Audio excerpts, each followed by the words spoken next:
11 News' Trey Ward spoke with the victim's family. He joins us live outside of police headquarters with what may have led up to the shooting. Trey, what a tragedy here.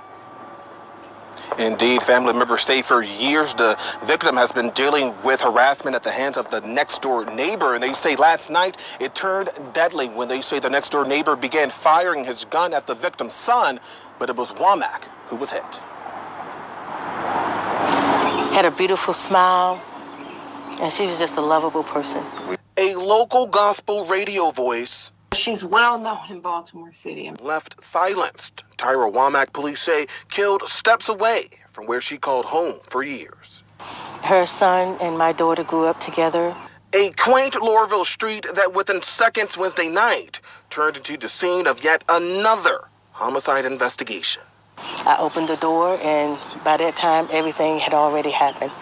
While the initial conflict wasn't heard by neighbors, the rapid gunfire, we're told, was hard to miss. I heard the gentleman, before he fled, he was using profanity, but I didn't know it was Tyra that had been shot. The victim's sister revealing to 11 News what she calls years of alleged harassment at the hands of Womack's next-door neighbor. They've been in and out of court. The police have came. Courtney Scott says the night her sister was killed, she had just returned home from an evening walk. That's when Scott tells us the suspect out of nowhere began firing shots at the victim's son, who was waiting for his mother on the front porch. And in my mind, he wanted to hurt my sister and kill her one and only son. He wasn't hit. His mother struck multiple times. I don't know how that happened and how the bullets hit her. It was God. I do know how. It was God. Because she was protecting her son. Remembered for her decades-long work as a radio host at WEAA, stationed at Morgan State University, Womack was featured every Sunday on its flagship show, Gospel Grace Afternoon. Her colleagues Thursday paying tribute to her memory.